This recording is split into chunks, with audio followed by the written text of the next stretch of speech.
Hi, my name is Hamish McDonald from Scrubs, and today Scrubs would like to introduce to you our first consultant interview. These consultant interviews aim to provide our members with first-hand career advice. Our first consultant interview is with Dr. Stephen Child. So Stephen, if you could introduce yourself and tell us about your speciality and your current role in academic activities, please.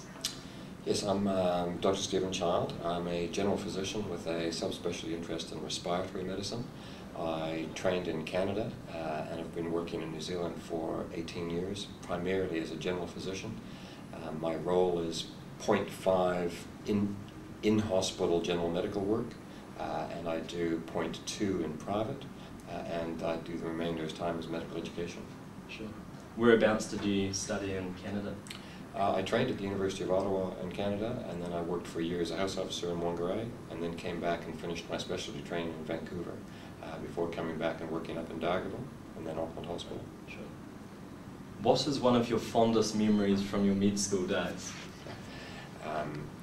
Probably my fondest memories of medical school days have nothing to do with medical school and what happened in the school. It was probably the time after school, water polo and social activities. Sure. Do you have any other qualifications, medical or non-medical? No, not really.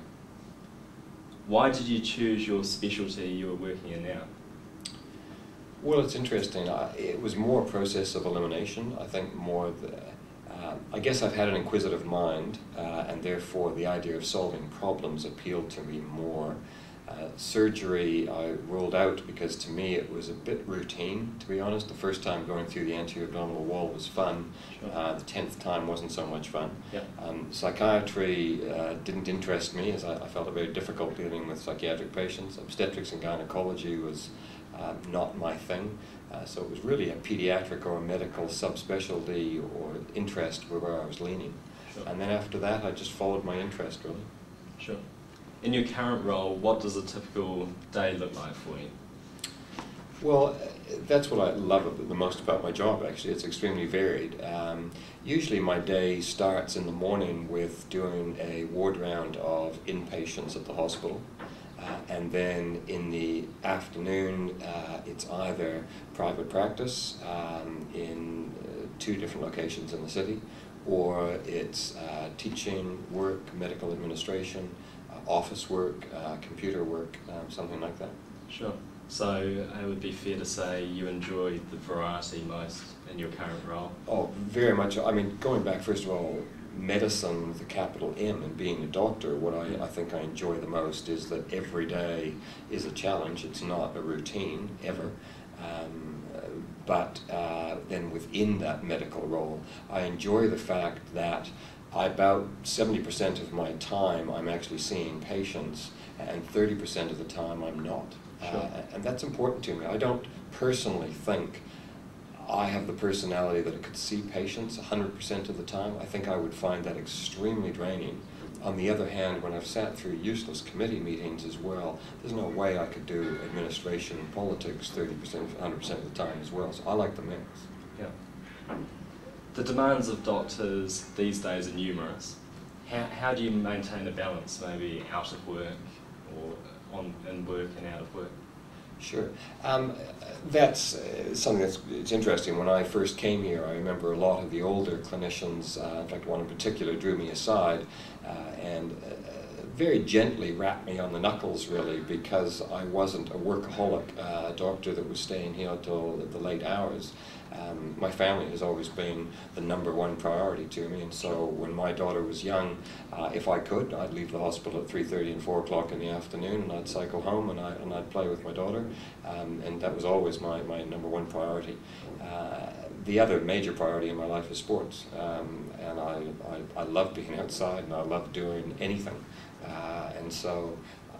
And that's also probably why I fell in love with New Zealand to a certain extent. The culture in North America is a lot more you live to work, whereas, and maybe it was because I came to Whangarei first, but the attitude here seemed to be more you work to live. So I love my job, but it's just a job. My life is far more important. What advice would you give to school students who are interested in a career in medicine? I guess the advice I would give is I would ask them to stop and think about what job they actually want to live in and how they actually picture their life. It's very easy to get interested in a small topic, I don't know, reproduction in frogs or something, and then decide that because you're interested in reproduction in frogs, that that's suddenly a career. If I was doing it again, I would sit down and say, do I want to live in New Zealand, not in New Zealand? Do I want to live in a big city or little city? Do I want a 9-to-5 job, or do I want a job with flexible hours? Sure. How much holiday do I want? How much control of the job do I want versus that I don't want, etc.? Do I want to be married, not married, etc.? Those, I think, are the first questions you have to ask. And then I think you need to find within those parameters what interests you the most, rather than necessarily purely following your academic interest. Yeah, absolutely. What advice would you give to medical students and junior doctors about career progression and specialty choice? The biggest things I would say is don't rush it. I actually had an ED registrar once say to me something which I thought was very valuable. He said he enjoyed being an ED registrar. He said, he felt a good salary to live on. He enjoyed his job, he was getting taught, and he didn't see the ED registrar years as arduous years that he had to rush through. So he took time off. He went to South America during his training, and then he came back. He went to Waiheke Island, and then he came back. And I guess that's the message that I would give to people. Enjoy the trip along the way, rather than try to race through it or shorten it because it somehow seems that something you have to get through before life begins. Life is along the way. If you could do one thing tomorrow that would improve the health system in New Zealand, what would that one thing be? If you have 3 hours, I will go on that topic. But I think the one thing that I would say that I would like to see improved is that employees in general need to be valued more. I think to me, what's happened in the healthcare system, and it's probably worldwide, is the costs of health are rapidly escalating, so public taxpayers are increasingly scrutinizing the money that is spent on health, and therefore the bean counters really are running the health systems in the world, and I think that they're forgetting that the #1 resource is their people. And I increasingly, as a doctor, and I'm sure the junior doctors feel the same way, but senior and junior doctors increasingly, I think, are getting devalued in the system. I would turn it upside down again. Yeah, start again. I would start with respecting just valuing, with everything that value means. Sure.